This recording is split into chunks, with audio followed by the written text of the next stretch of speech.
तो democratic rights, तो हम बेसिकली 3 जगहों के केस लेके देखेंगे। सबसे पहले हम केस देखेंगे ग्वांटानामो बे का, कि यहाँ पे लोगों के हक अधिकारों की क्या स्थिति है, तो हमने इसको डिस्कस किया, ग्वांटानामो बे। दूसरा एग्जाम्पल हम लेंगे सऊदी अरेबिया का, कि हक अधिकारों की स्थिति यहाँ पे कैसी है। और फिर लास्ट में हम एग्जाम्पल लेंगे कोसोवो का। ये दुनिया का सबसे ताजा तरीन बना हुआ देश है, तो हम इसका भी एक इतिहास देखेंगे कि यहाँ पे क्या क्या हुआ था और ये देश बनाने की नौबत क्यों आई और यहाँ पे लोगों के हक अधिकारों का क्या सीन है। तो इन 3 अलग अलग केसेस को हम स्टडी करेंगे और फिर हम ये जानेंगे कि अच्छा ये हक अधिकार होते क्या है, ये हक क्यों दिए जाते हैं और क्या है क्या नहीं है, और कितने तरह के हक अधिकार हैं। जैसे हमारे हिंदुस्तान के संविधान की फिर हम बात करेंगे, तो हम डिस्कस करना शुरू करेंगे राइट टू इक्वालिटी क्या है, right to freedom of expression etcetera etcetera, ये सब क्यों है, क्यों ये संविधान बनाया गया एक्सेट्रा, ये सब चीजें हम डिस्कस करेंगे। तो हम शुरुआत हमने लाइफ विदाउट राइट्स, यहाँ पहले केस से देखी ग्वांटानामो बे, कि अमेरिका में जब ट्विन टावर्स पे अटैक हुआ तो यहाँ पे अमेरिका ने as a sign of retaliation अलग अलग जगहों पे अटैक करना शुरू किया। तो एक तरफ इराक पे अटैक किया, दूसरी तरफ अफगानिस्तान पे अटैक किया। वैसे बड़ी इत्तेफाक की बात है कि जहां के लोग सबसे ज्यादा निकले थे हाईजैकर्स में, वहां अटैक नहीं हुआ और ना ही ज्यादा कोई इन्वेस्टिगेशन करी गई कि सही में ये कैसे कैरी आउट हुआ। अमेरिका ने जिस तरीके से अटैक किए अलग अलग जगहों पे, ये लग रहा था कि अमेरिका इस अटैक के जड़ पे जाने के बजाय वो कुछ ऐसा करना चाह रहा है जो करने का उसका मन है, लेकिन कोई बहाना नहीं था उसके पास। तो अमेरिका ने इस तरीके से रिएक्ट किया आगे के टाइम में, और ये सब साल 2001 की बातें हैं। उस जमाने में आप अमेरिका को अगर कहते कि यार अमेरिका आप ढंग से काम नहीं कर रहे हो, ये जो कर रहे हो ये लॉजिकली फिट नहीं बैठ रहा है, तो आपको बड़े लांछन लगाए जाते। और आज के टाइम में 20 साल के बाद अमेरिकन खुद आज के टाइम में ये बात कहते हैं कि हमने क्या किया पिछले 20 सालों में और क्या फायदा हुआ। खैर, तो इतिहास को जब हम पीछे की तरफ देखते हैं तो ये तो जरूर हमें एक बेनिफिट मिलता है कि हमें नजर आता है कि पहले के टाइम पे क्या चीजें हुई और उस जमाने में क्या टर्न आउट हुआ और क्या हमने गलतियां करी, क्या सही था। खैर, तो यहां से ट्विन टावर्स पर अटैक करने के बाद अमेरिका ने रिटेलिएशन शुरू किया। तो दुनिया के अलग अलग हिस्सों से जहां जहां से भी बन पड़ा लोगों को इस तरीके से गिरफ्तार करना शुरू किया। कई लोग दूसरों की कंप्लेन करते थे, इस सेंस में गिरफ्तार करते थे और अलग अलग जगहों पे जेलों में रखते थे। और फिर उसके बाद उनका ये जो मिलिट्री कैंप था, जो क्यूबा आइलैंड के कोने में एक बसा हुआ एक जगह, तो यहाँ पे इन्होंने नया नया एक प्रिजन बनाया था। तो इन्होंने सारे कैदियों को यहाँ पे शिफ्ट कर दिया, ग्वांटानामो बे। कोई हक अधिकार नहीं थे लोगों के, परिवार वालों को पता नहीं था कि इनके घर वालों को यहाँ रखा गया है। दुनिया के अलग अलग कोनों से लाए गए थे लोगों को, और किसी को भी रैंडमली बस यूं ही पकड़ लिया गया था। और कोई इनको अधिकार नहीं मिले थे कि ये कोई अपना कोई हायर कर सके किसी वकील को, या ये अपील कर सके किसी अदालत में। तो ये सब चीजें, और बहुत इनको मारा पीटा जाता था, बहुत बुरी कंडीशंस में रखा जाता था। तो ये सब ग्वांटानामो बे में होता था। और ये सब चीजों की जानकारी जब ह्यूमन राइट्स कमीशन और भी सब लोगों को पड़ी, तो वो पुश करने लगे कि या तो फिर आप इनका ट्रायल करें प्रॉपर, कि जो लोग अगर गुनहगार मिले तो आप उनको सजा दें और जो गुनहगार नहीं है आप उनको छोड़ दें। तो बहुत सारा प्रेशर पड़ा, यूनाइटेड नेशंस ने खूब प्रेशर डाला अमेरिका पे। और जब सुनवाई करी जा रही थी तो ज्यादातर लोग बेगुनाह निकल रहे थे। ज्यादातर क्या मतलब, कह लीजिए कि 600 लोग जो पकड़े गए थे, मुश्किल से अभी के टाइम में मुश्किल से 15-20 बचे होंगे ग्वांटानामो बे में, बाकी सबकी रिहाई हो गई। लेकिन कई सारे ऐसे लोग किस गुनाह में पकड़ लिया। पुलिस वालों को भी डांट पड़ रही है कि आपने गलत लोगों को पकड़ लिया है, लेकिन फिर भी उन लोगों को छोड़ा नहीं जा रहा है। तो ये सब बेसिक ह्यूमन राइट्स के वायलेशंस हैं। तो खैर, बुश एडमिनिस्ट्रेशन की टाइम की बात है। ओबामा एडमिनिस्ट्रेशन तक आते आते काफी संख्या कम हो गई थी, काफी लोग को छोड़ा गया, लेकिन ग्वांटानामो बे प्रिजन अभी तक चल रहा है, अभी तक बंद नहीं किया गया है। तो यहाँ पे हक अधिकारों की स्थिति कि कब किस तरीके से कोई ऐसे सूरत हाल, कोई सिचुएशन होते हैं तो बड़े पावर्स किस तरीके से बिल्कुल सस्पेंड कर देते हैं ह्यूमन राइट्स। तो ये ग्वांटानामो बे प्रिजन की एक कहानी, ये पहला केस हमने देखा। इसके बाद सेकंड केस हमने देखा सऊदी अरेबिया का। तो हमने ये देखा सऊदी अरेबिया देश कैसे बना। पूरे अरेबिया में जहां ऐसी अलग अलग जनजातियां रहीं, वो अलग अलग साम्राज्यों के दौरान रहे। फिर यहाँ पे इस्लाम का राइज होता है, और फिर इसके बाद मॉडर्न टाइम्स में अगर हम देखें तो सऊदी स्टेट एक परिवार का, एक सऊदी डायनेस्टी का साम्राज्य 3 बार बना है। पहली बार बना 1744 में, इन्होंने अपना इलाका बढ़ाया और फिर इनकी लड़ाई हुई ऑटोमान से। ऑटोमान का जो हिस्सा था, जो इजिप्ट, ऑटोमान से लड़ाई हुई और ये हार गए। इसके कुछ साल बाद 1824 दोबारा से इन्होंने सऊदी स्टेट बनाया। सऊदी खानदान के जो अगले इनके जो पोते थे, इन्होंने सेकंड सऊदी स्टेट बनाया, फिर से साम्राज्य को एक्सपैंड किया, फिर से ऑटोमान से लड़ाई हुई और फिर इन्हें हटा दिया गया, हार गए ये। ठीक है, इसके बाद थर्ड सऊदी स्टेट 1902, ये सऊदी स्टेट है जो अभी तक चलता आ रहा है। इसके बाद यहां से हमने पूरा इसका सऊदी अरेबिया का हिस्ट्री देखा कि कैसे ऑटोमान एम्पायर्स ये था। इधर नज्द एरिया था जहां पे मेन इनका सऊदी ट्राइब्स रहती थी, इधर रशीदीज का इलाका था एंड हैशमाइट्स का इलाका था, और ये दोनों ऑटोमान के अलायंसेस में थे। तो ऑटोमान कोशिश में था कि अंदर का इलाका सऊदी अरेबिया, ये अरेबियन पेनिनसुला के अंदर का इलाका ये लोग जीत पाए। तो इस तरीके से 1744 सऊदी और वहाब अलायंस हुआ, फर्स्ट सऊदी स्टेट बड़ा हुआ, फिर वॉर हुआ, सेकंड सऊदी स्टेट बना एंड फिर third Saudi state 1902। Third Saudi state बनाया था इब्न सऊद ने। इन्होंने रियाद को रिकॉन्कर किया और फिर अलग अलग इलाकों को जीतते चले गए और इस तरीके से एक बड़ा इलाका इन्होंने बनाया। और फिर यहीं पे आ जाती है वर्ल्ड वॉर 1। वर्ल्ड वॉर 1 में इन्होंने ऑटोमान को ब्रिटेन ने जीत लिया, तोड़ा, तो ऑटोमान कमजोर पड़ गया, जिसके चलते इनका राइज और ज्यादा हुआ। तो इन्होंने हिजाज वाला एरिया भी जीत लिया, बाकी और दूसरे एरियाज भी जीत लिए, रशीदीज और हैशमाइट्स दोनों को हरा दिया। और फाइनली 1927 में इन्होंने ब्रिटेन से एक ट्रीटी कर ली और ब्रिटेन ने, हाँ ठीक है, तो 1927 में इनके ट्रीटी हुई ब्रिटेन से और ब्रिटेन ने रिकॉग्नाइज किया सऊदी स्टेट को और ये की पूरा इलाका इनका है। और फिर इसके बाद 1932 में ये प्रोक्लेम हुआ किंगडम ऑफ सऊदी अरेबिया। तो यहां से हमें सऊदी अरेबिया का एक इतिहास दिखाई देता है। और ये हाउस ऑफ साउद, इन्होंने 22 शादियां करी, 45 लड़के हुए इनके। तो ये हाउस ऑफ साउद की पावर इन्हीं के पास रहनी है। तो ऑटोक्रेसी इन सऊदी अरेबिया, हमने ये किस तरीके से देखा कि पूरी पावर, ये पहले पूरा ऑटोक्रेटिक सिस्टम है कि यहाँ कोई जुडिशरी नहीं है, मतलब इस सेंस में नहीं है कि जुडिशरी का राज नहीं है। जो राजा है ये जो जजेस को अपॉइंट करते हैं और ये जजेस के वर्डिक्ट को पूरी तरीके से चेंज कर सकते हैं। जो राजा है वही पूरी तरीके से हर चीज डिसाइड करते हैं, पूरी सोल पावर इनकी है पूरा, चाहे मीडिया के सेंस में हो चाहे किसी भी सेंस में हो। तो खैर, इसके बाद हमने स्टोरीज ऑफ नेशंस के सेंस में थोड़ा सा आइडिया लेना शुरू किया था कि अलग अलग देश किस तरीके से बन के आए मिडिल ईस्ट में। तो इसका हमने आइडिया लिया कि ये पूरा जो ऑटोमान का साम्राज्य, एक जमाने में Ottoman at its full extend, और ऑटोमान का साम्राज्य ब्रिटेन और इंडियन सिविलाइजेशन के बीच में पड़ता था। तो गोल घूम के आने से अच्छा है कि इनके थ्रू आओ, सुएज कैनाल। तो खैर, इस सेंस में इनकी लड़ाई यहां से शुरू हुई। इन्होंने इधर साउथ का एरिया ये जीतते रहे ब्रिटेन के लोग, जिसके चलते ऑटोमान ये देख रहा था कि ब्रिटेन बहुत ज्यादा ओवर पावर कर रहा है इनको, और ऑटोमान ने फिर फाइनली वर्ल्ड वॉर 1 की जब शुरुआत होती है तो जर्मनी का साथ दिया।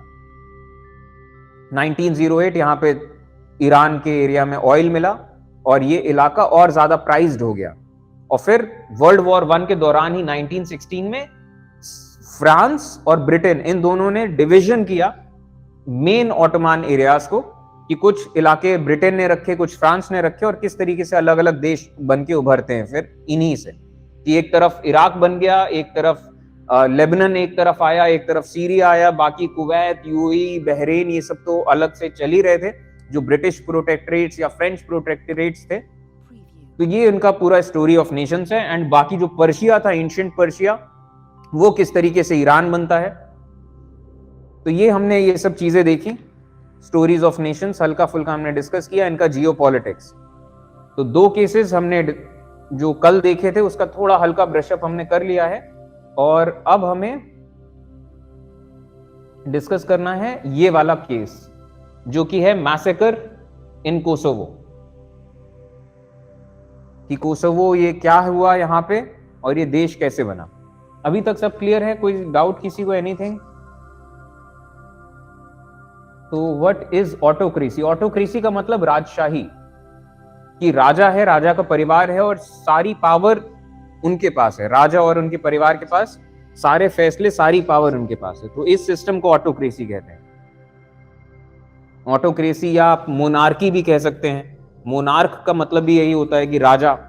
एरिस्टोक्रेसी भी मोर और लेस यही चीज है, लेकिन एरिस्टोक्रेसी में एरिस्टोक्रेट्स का राज कहा जाता है। तो एक वर्ग है कि उस वर्ग का राज है। तो वहां पे बहुत सारे रूलर्स, मतलब इस सेंस में एक पूरे वर्ग का राज हो रहा है। लेकिन एरिस्टोक्रेसी में भी ऑटोक्रेसी कहीं ना कहीं होती है कि एक सिंगल कोई ना कोई राजा जरूर होगा। तो अब हम देखते हैं मैसेकर इन कोसोवो। ये दुनिया का सबसे नया बना हुआ देश है कोसोवो। तो ऐसा क्या हुआ कि यहाँ पे एक नया देश बनने की चाहत हुई। तो बहुत ही इंटरेस्टिंग कहानी है कोसोवो की। तो ये कहानी देखते हैं, कोसोवो एज अ नेशन। तो ये बाल्कन एरिया में कोसोवो किस तरीके से अपने आप को डिक्लेयर करता है एक नया देश साल 2008 में। ये सबसे ताजा तरीन देशों में से है। साल 2008 में इसने डिक्लेयर किया खुद को देश, और आज भी दुनिया के बहुत सारे देश कोसोवो को एज अ देश या नेशन कंसिडर नहीं करते हैं।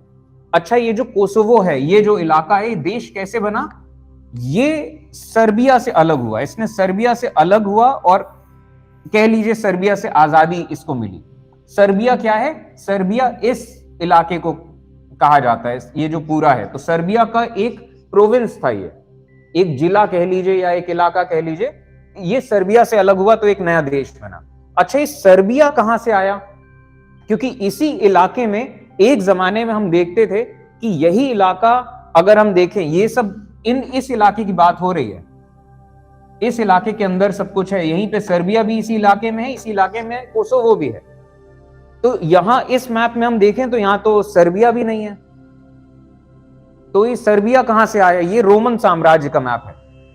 रोमन साम्राज्य, यहां एक शहर था रोम, यहां पे बेस्ड एक साम्राज्य जो कि यूरोप का एक बड़ी डोमिनेटिंग फोर्स हुआ।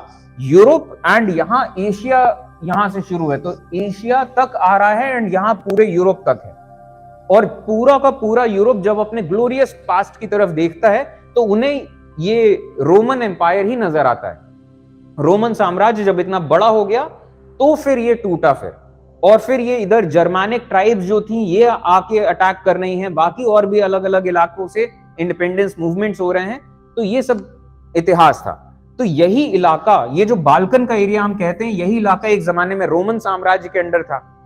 फिर वक्त आगे गुजरता है कई सैकड़ों साल, तो वही इलाका एक टाइम पे ऑटोमान्स के अंडर आया।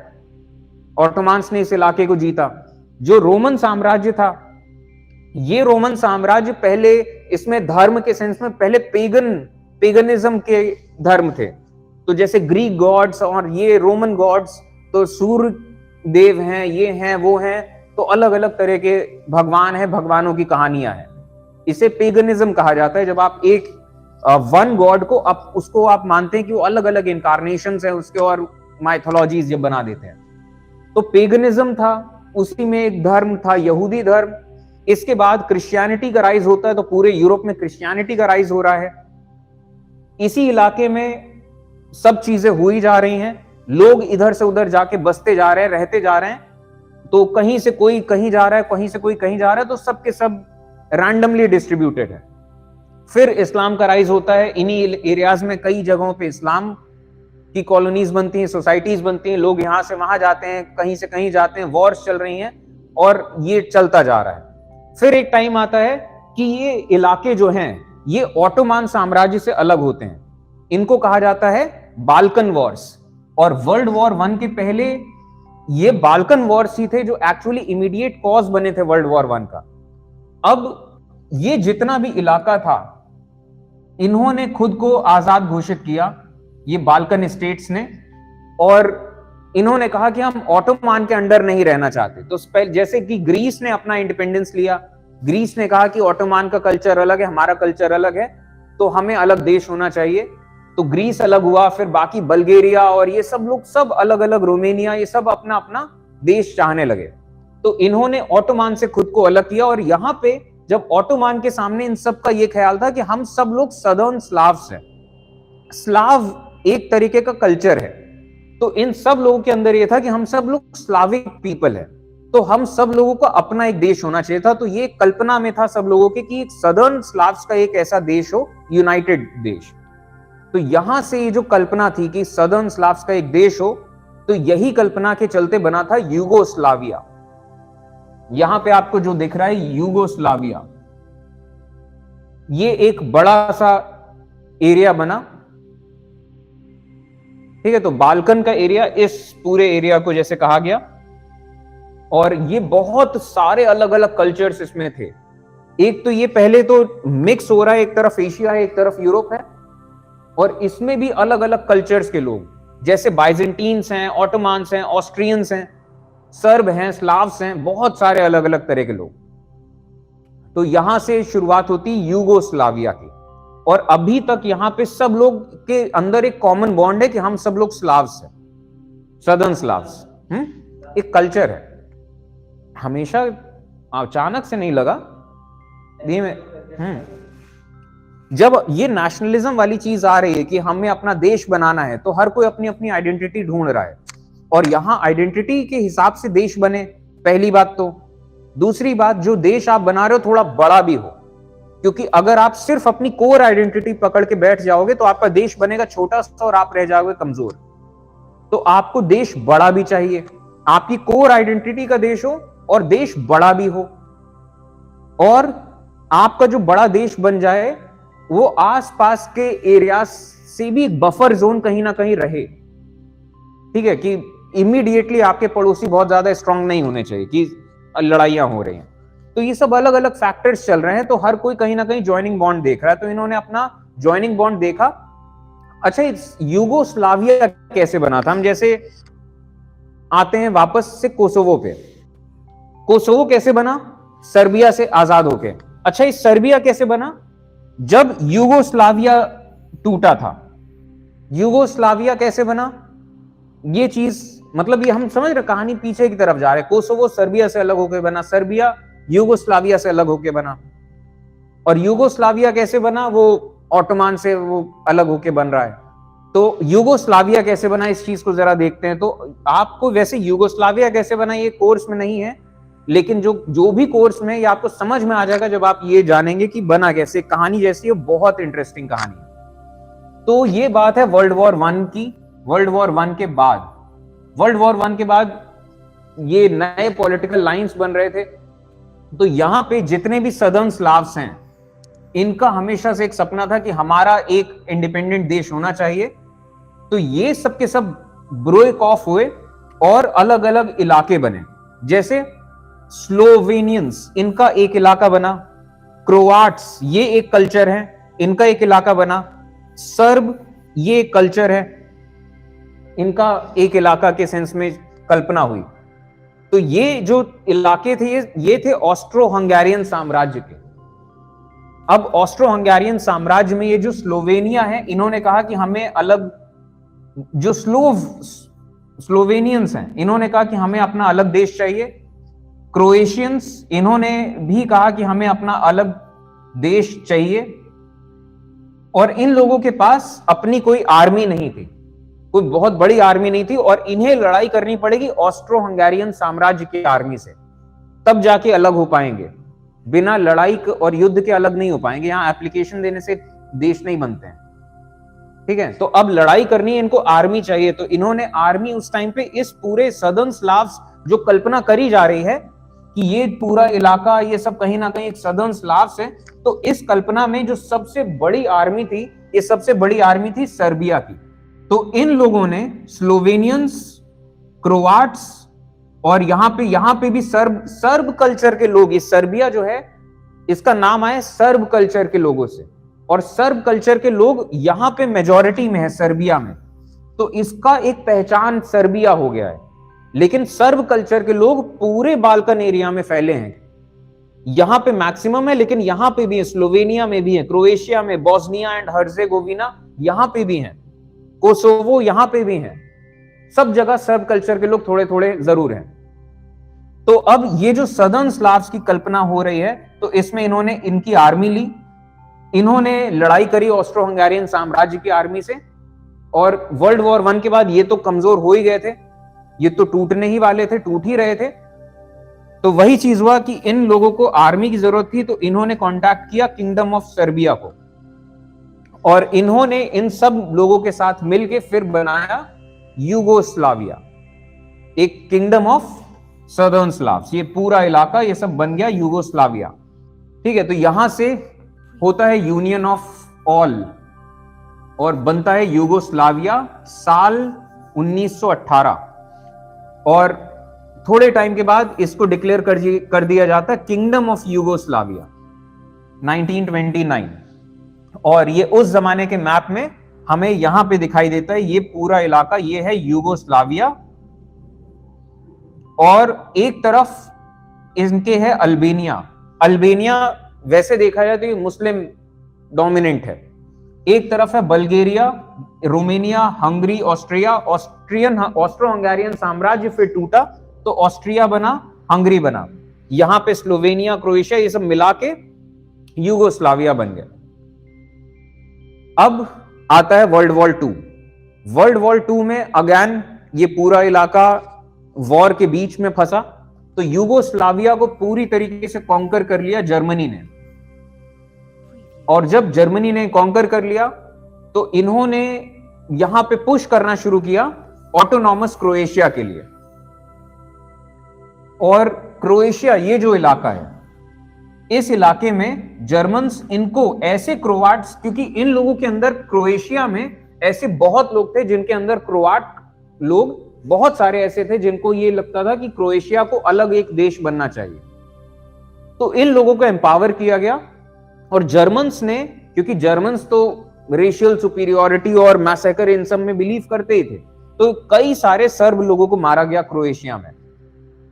ठीक है, तो हुआ किलिंग ऑफ सर्ब्स, एंड ये प्रोक्लेम बार बार करने की कोशिश करी गई कि क्रोएशिया अपने आप में एक अलग देश बने।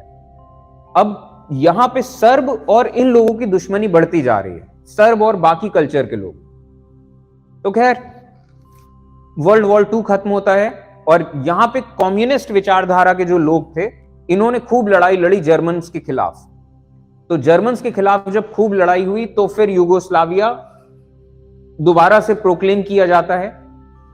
तो यहां पे राइज होता है जोसेफ ब्रॉस टीटो का। ये एक कम्युनिस्ट लीडर, ये फर्स्ट प्रेसिडेंट थे यूगोस्लाविया के, और ये कह लीजिए इनका इतनी पावर थी और इतनी तो एक इज्जत भी थी, एक ऑरा भी था इनका, कि इनके जीते जी अलग अलग कल्चर के लोग एक साथ रह लिए इनके लीडरशिप में, क्योंकि सबको कहीं ना कहीं भरोसा था कि इनके होते हुए सब कुछ ठीक रहेगा और ये ढंग से काम करेंगे। तो टीटो ने जर्मन्स को पहली बात तो हराने में मदद किया।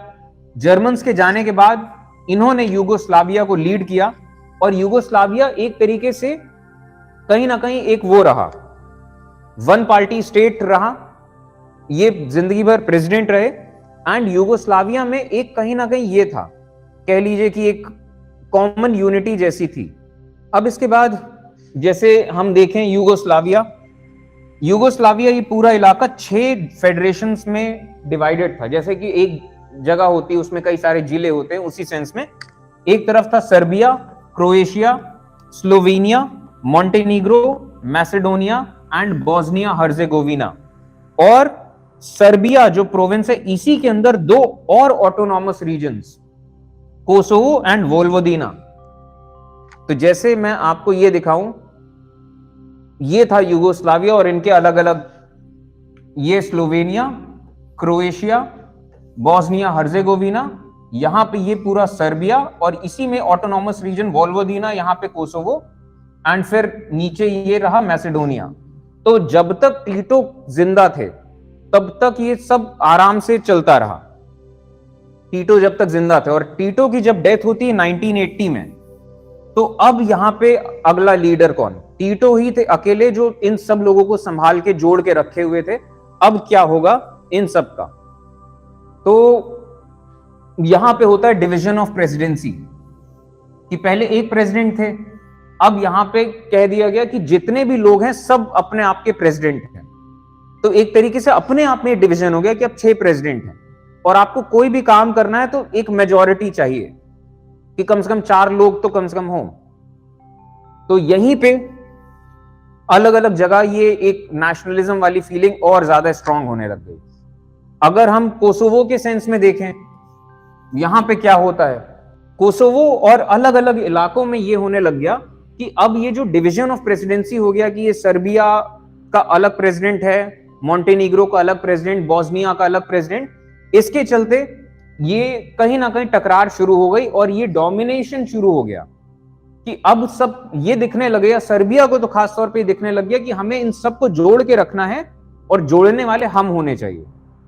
तो सर्बिया का एक मूवमेंट चलने लगा कोसोवो में, कोसोवो क्या सब जगह चलने लग गया। तो कोसोवो की अगर खास तौर पे बात करें तो यहां पे सर्बिया का मूवमेंट था अगेंस्ट द अल्बेनियंस। कोसोवो का जस्ट नियर जो पड़ोसी है ये था अल्बेनिया। ये हमने जैसे यहाँ यूगोस्लाविया में देखा है, यूगोस्लाविया, कोसोवो इधर का एरिया और ये है अल्बेनिया। तो कोसोवो में अल्बेनियन मेजॉरिटी के लोग थे, सर्बियंस थोड़े कम थे। तो सर्ब मूवमेंट होने लगा अगेंस्ट अल्बेनियंस, और यहीं पे सर्बिया में राइज होता है एक नेता का, मिलोसेविक, और ये अल्ट्रा राइट विंग के लीडर थे। अल्ट्रा राइट विंग यानी कि एक लीडर तो होता है राइट विंग विचारधारा वाला, और अल्ट्रा राइट विंग यानी कि वो इतना अब एक्शन में ला रहा है उन चीजों को। राइट विंग आदमी होता है ये सब हमसे कम है, हमसे खराब है और ऐसा है वैसा है और इन लोग को हमारे अंडर रहना चाहिए, और अल्ट्रा राइट विंग ये इस चीज को करने लग जाए कि ये सब जितने लोग खराब हैं, ये सब, ये जितनी गंदगी है, ये इंसान के फॉर्म में जितने कीड़े मकोड़े हैं, या फिर सबके सब हमारा देश छोड़ के भाग जाएं, ये पूरा इलाका हमारा देश है, ये या फिर छोड़ के भाग जाए नहीं तो हम सबको मार देंगे। दो ही ऑप्शन है। तो ये इस ऐसे लोगों को फिर अल्ट्रा ये वर्ड यूज किया जाता है कि ये एक्शंस में इस चीज को एक्चुअली ला रहे हैं। जब तक सिर्फ बातों में तब तक वो राइट विंग कहा जाएगा कि सिर्फ बातों में है कि ये लोग खराब हैं, ये लोग निकल जाने चाहिए और ये हमारा देश है, ये हमारा इलाका है। ठीक है, तो यहां पे राइज जब होता है अल्ट्रा राइट विंग का तो इसी तरीके से पूरे देश को स्वे करते हैं। और सर्बिया, क्योंकि मेन आर्मी इन्हीं के पास थी, यूगोस्लाविया की आर्मी मैक्सिमम पूरी मेजर आर्मी सर्बिया की ही आर्मी है।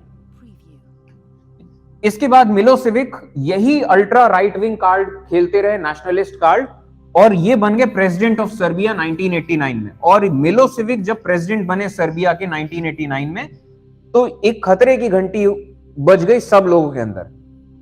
और एक चीज यहां पे हमने ये देखा था यूगोस्लाविया के सेंस में कि सब लोगों को, कोसोवो को और मॉन्टेनीग्रो को और सब जगहों को कहीं ना कहीं ऑटोनॉमी थी एक, कि सब लोगों को अपने अपने फैसले लेने की बेसिक तौर पे एक इतना इंडिपेंडेंस थी, अपने बेसिक फैसले खुद लेने की, और फिर एक यूनियन तो है ही नो डाउट। लेकिन जब इनका राज हुआ तो इन्होंने ये ऑटोनॉमी खत्म करने की कोशिश करी कोसोवो में और वोल्वोदिना में, कि अब हमारा राज चलेगा इन इलाकों में, ये इलाके अपने नेता अब चुन नहीं सकते हैं। तो ये जब चीज देखने लग गए सब लोग कि ये आदमी जो है स्लोबोदान मिलोसेविक, ये इस तरीके की तानाशाही दिखा रहा है अपने पूरे इलाकों में, और दूसरों से भी तनातनी चलने लगी। क्रोआट लोग जो थे, जितने स्लोवेनियंस थे, और इनकी पॉलिसीज ठीक नहीं गई, स्लोवेनिया के साथ, क्रोएशिया के साथ टकरार शुरू हो गई। और यही 1990s के एंड वाला टाइम ये भी था कि अगर यहां पे देखा जाए यूगोस्लाविया को, तो यूगोस्लाविया ये 1990s तक यूगोस्लाविया को फायदा होता था काफी ज्यादा कोल्ड वॉर से, क्योंकि इधर सोवियत से पैसा, क्योंकि इधर भी कम्युनिस्ट पार्टीज का राज था, तो सोवियत से काफी मदद मिल जाती थी, पैसा आ जाता था। अमेरिका चाहता था कि यूगोस्लाविया हमारी तरफ रहे, तो अमेरिका भी थोड़ी मदद कर देता था, तो एक्सटर्नल मनी आती रहती थी यूगोस्लाविया पे। और कोल्ड वॉर के बाद जब यहां सोवियत यूनियन टूटता है तो इधर से पैसा आना बंद, वहां से भी पैसा आना बंद, और जब पैसे की कमी होती है तो और ज्यादा लड़ाइयां होती हैं। तो ये जो थे स्लोबोदान मिलोसेविक, जब इनका लीडरशिप हुआ इन्होंने तानाशाही दिखाना शुरू किया और यूगोस्लाविया को पूरी तरीके से अपने कंट्रोल में करने की कोशिश जब इन्होंने करने लगे तो ये प्लान के मुताबिक नहीं गया। यहां पे बुलाई जाती है 14th कांग्रेस, 1990 साल था 1990, और यहां पे ये डिबेट होने लगा कि रिफॉर्म क्या किया जाए। और सब लोगों की एक ये चाहत थी, जितने भी अलग अलग इलाके थे, ये जो यूगोस्लाविया है इसमें इन रिपब्लिक्स को ऑटोनॉमी बरकरार रखी जाए और ऑटोनॉमी दी जाए। ये तानाशाही नहीं चलेगी कि सर्बिया अपना राज चला रहा है सब लोगों पे। तो सब लोग यहां पे जब स्लोबोदान बोलना शुरू करते हैं, स्लोबोदान इस चीज को मानते नहीं है। तो जब सब लोगों ने देखा कि यार ये आदमी मानने तैयार नहीं है, तो सब लोगों ने वॉकआउट किया, कि छोड़ के चले गए कि अगर हमारी बात माननी नहीं तो हमें क्या करना। फिर आगे के टाइम में चुनाव होते हैं अलग अलग रिपब्लिक्स में, और सब जगह ये नेशनलिस्ट पार्टीज जीतती हैं। उनकी अपनी अपनी नेशनलिस्ट पार्टीज जीतती हैं कि हमें अपना देश बनाना है और हमारा देश अलग है, हमारा कल्चर अलग है। अलग अलग इलाकों के अलग अलग है ना इलेक्शंस। ये था सर्बिया। सर्बिया में राइज हुआ था स्लोबोदान मिलोसेविक का, ठीक है। इनका स्लोवेनिया में जब चुनाव हुआ तो यहां पे अलग अलग पार्टीज हैं, तो वो पार्टी जीत रही जो नेशनलिस्ट पार्टीज हैं कि हमें अपना अलग देश बनाना है। तो यहां पे 1991 जब ये कांग्रेस से सबने वॉकआउट कर लिया, तो यहां पे नेशनलिस्ट पार्टीज जीती स्लोवेनिया में और इसी तरीके से बोस्निया में, और इन्होंने खुद पे इंडिपेंडेंस घोषित कर दिया। इंडिपेंडेंस घोषित इन्होंने खुद को किया, तो सर्बिया की आर्मी जा रही है लड़ने के लिए, और लड़ने के लिए जाएंगी तो रास्ता तो यहीं से होके जाएगा ना, क्रोएशिया से। क्रोएशिया ने भी इनकी आर्मीज को जाने से इनकार कर दिया कि आप नहीं जा सकते। तो इनको सर्बिया को यह पता चल रहा है कि ये क्रोएशिया भी अलग होना चाह रहा है। तो अब लड़ाई चली, 10 दिन तक लड़ाई चली, लेकिन फाइनली सर्बिया को मानना पड़ गया कि नहीं, ये नहीं मान रहे हैं, ये अलग देश लेकर मानेंगे। तो इस तरीके से ये इंडिपेंडेंस वॉर्स हुए स्लोवेनिया एंड क्रोएशिया का, और यहां पे ये दो नए देश बने। और जब तक ये लड़ाई चल रही थी, इसी लड़ाई के दौरान ही मैसेडोनिया ने भी खुद को आजाद घोषित कर लिया। तो यानी कि इतना बड़ा जो यूगोस्लाविया था, अब यूगोस्लाविया कितना बचा? यूगोस्लाविया सिर्फ अब इतना इलाका बचा, ठीक है। यूगोस्लाविया अब सिर्फ इतना बचा है। सर्बिया, बोस्निया हर्जेगोविना, इधर कोसोवो एंड वोल्वोदिना तो सर्बिया के ही अंदर ऑटोनॉमस प्रोविंसेस थे, ठीक है। तो यहां पे थे। तो अब ये इलाके तो अलग हो गए, और अगर हम धर्म के हिसाब से देखें तो ये क्रिश्चियन मेजॉरिटी इलाके ज्यादा है। अब इसके बाद यहां पे ये जो बोस्निया का इलाका है, इसने भी खुद को इंडिपेंडेंट करने की कोशिश करी, क्योंकि सब छोड़ रहे हैं। और सर्बिया के जो ये थे, ये पूरे फिराक में थे कि अब अगर सब लोग अलग होते जाएंगे तो बचेगा क्या, फिर हमें यूगोस्लाविया को बरकरार रखना है। तो जब बोस्निया ने ये बात बोली कि हमें भी अलग देश बनाना है, तो इन्होंने स्ट्रेट ऑन सीधा मारकाट पूरी तरीके से शुरू करी। बोस्निया में अगर हम देखें तो एक तरफ तो ये थे जो ब्लू वाले इलाके दिख रहे हैं, ये आपको ये इलाके बोस्नियन मुस्लिम मेजॉरिटी थे, और ये जो थोड़े रेड वाले इलाके हैं ये सर्ब लोगों के इलाके। जैसे मैंने आपको बोला था ना कि ये सर्ब लोग भी पूरे बाल्कन एरियाज में डिस्पर्स्ड थे, लेकिन सर्बिया में मेजॉरिटी में थे, लेकिन बाकी सब जगह संख्या में कम थे, मेजॉरिटी पूरी तरीके से नहीं थे। तो इन जगहों पे भी ये जो इंडिपेंडेंस वॉर्स हुए, जब जैसे क्रोएशिया अलग होने के लिए जब लड़ रहा है, तो क्रोएशिया में जो सर्ब लोग हैं वो सर्बियन आर्मी का साथ दे रहे हैं।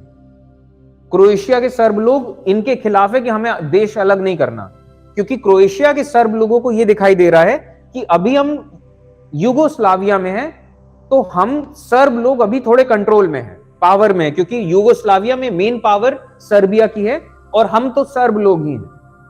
अब जो नया देश बन जाएगा क्रोएशिया, अब यहां पे हम माइनॉरिटी में हो जाएंगे, और ये तो हर कोई जानता है कि कोई भी देश अपने माइनॉरिटीज के साथ कैसा बर्ताव करता है। ये तो इतिहास गवा रहा है और ये तो दुनिया गवा रही है कि कोई भी देश अपने देश के माइनॉरिटीज के साथ कैसा बर्ताव करता है। भले अच्छा करे, लेकिन 50 साल में 100 साल में कभी एक ऐसा नेता आएगा जो माइनॉरिटीज के खिलाफ होगा, और वो नेता अगर पावर में आ गया तो माइनॉरिटीज के हाल खराब कर देगा।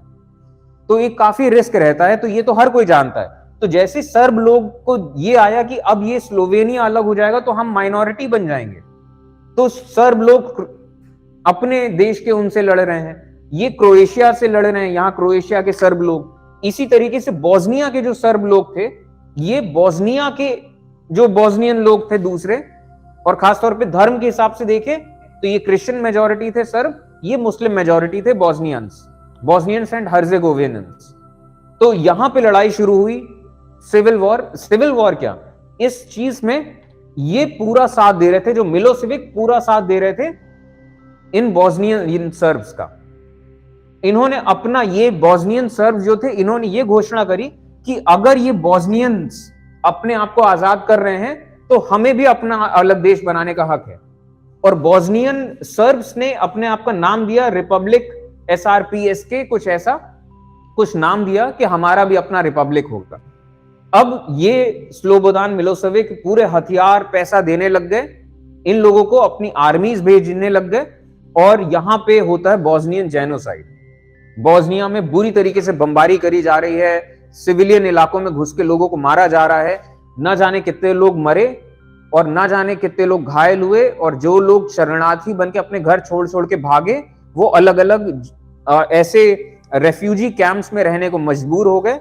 और जब रेफ्यूजी कैंप्स में वो रहने को मजबूर हो गए तब भी इनको छोड़ा नहीं गया और इन्हें पूरी तरीके से खत्म किया गया कि मतलब, और यूएन का भी इसमें एक एंगल आता है। यूएन ने बचाने की कोशिशें करी थोड़ी बहुत, जितना बन पड़ा, थोड़ा हल्का फुल्का, लेकिन वो भी नहीं बचा पाए। यूएन को भी इन्होंने ट्रिक किया और इसे कहते हैं बॉस्नियन जेनोसाइड।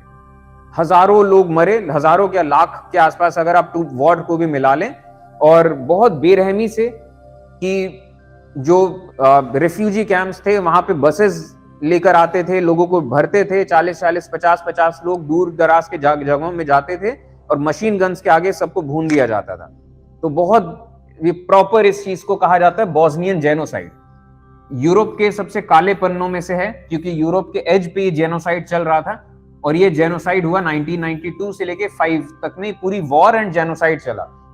1992 में स्लोवेनिया, क्रोएशिया, ये सब, मॉन्टेनिग्रो अलग हुए, बॉस्निया अगले साल के हम भी अलग हो रहे हैं।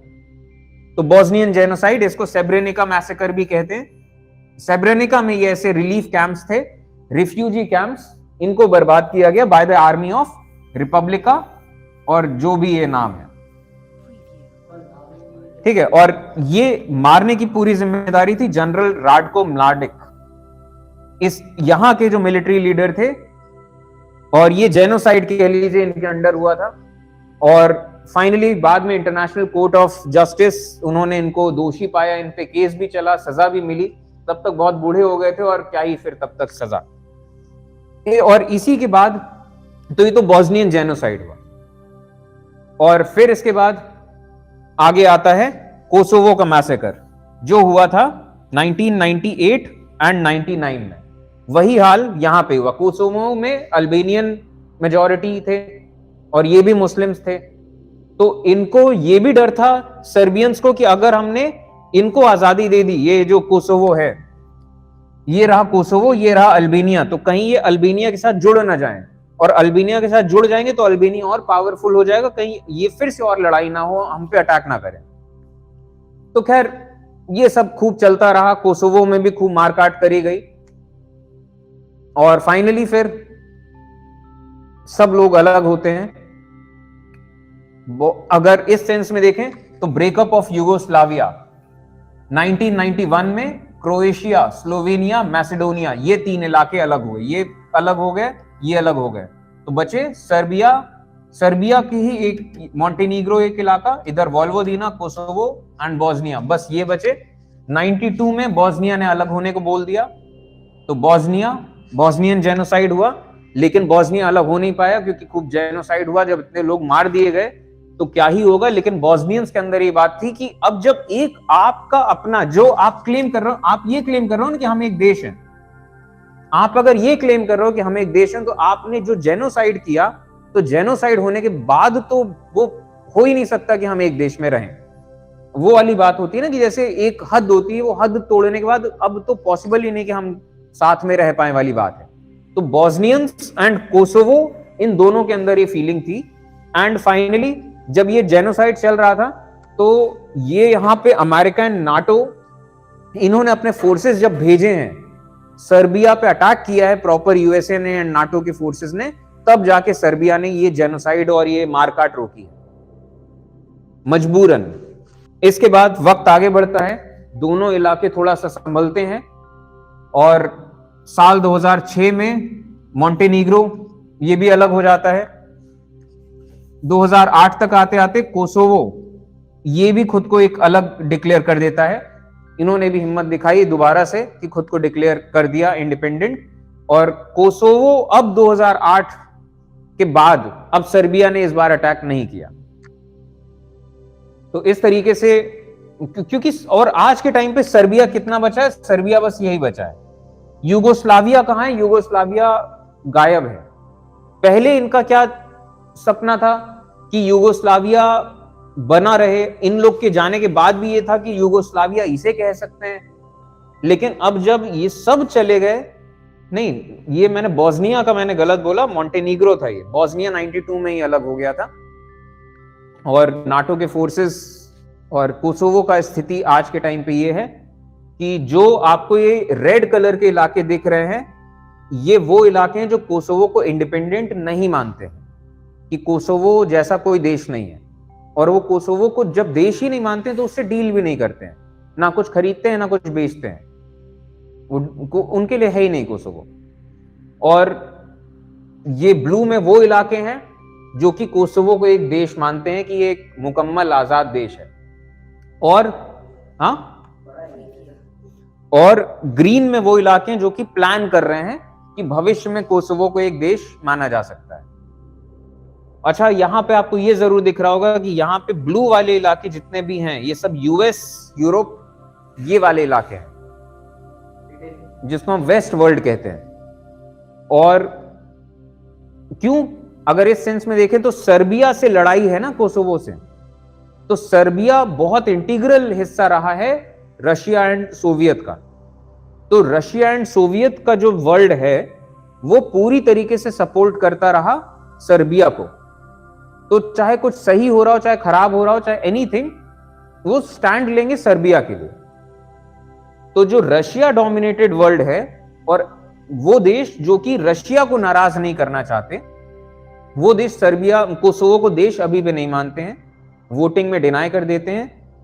और जो लोग थोड़ा यूएस अलाइंड हैं वो सर्बिया को मानते हैं देश, कि हाँ ये एक इंडिपेंडेंट देश है। तो 193 कंट्रीज जो रजिस्टर्ड हैं यूनाइटेड नेशंस में, इसमें 102 देश रिकॉग्नाइज करते हैं कोसोवो को। ठीक है, तो ये कोसोवो की कहानी है पूरी। तो आपको जैसे इस बुक में दिया है कोसोवो के सेंस में कि कोसोवो में एथनिक अल्बेनियंस थे मेजॉरिटी में, और सर्ब नेशनलिस्ट मिलोसेविक का जब राज होता है ये कंट्रोल में आते हैं, तो इन्होंने ये चीज करना शुरू कर दिया था कि अल्बेनियंस जो हैं कोसोवो में और इनफैक्ट और भी सब इलाकों में, या तो फिर वो देश छोड़कर चले जाएं और या तो फिर वो सर्ब लोगों का डोमिनेंस एक्सेप्ट करें। और सर्ब लोगों का डोमिनेंस एक्सेप्ट करें, इसका क्या मतलब? मोर और लेस वही चीज कि आप सेकंड क्लास सिटीजन्स बन के रहें, कि हमें बर्दाश्त नहीं हो रहा कि आप हमारे बराबर कैसे खड़े हैं। आप हमें नुकसान पहुंचाओ चाहे ना पहुंचाओ वो तो अलग बात है, हमें बर्दाश्त नहीं हो रहा कि आप हमारे बराबर खड़े हो। हाँ, तो मोर और लेस वही चीज है। और ये हर कोई अपने अपने सेंस में करता है, हर पावर, और चाहे आप जो कह लें, जिस सेंस में कह लें। खैर चलिए आज के लिए एंड करते हैं।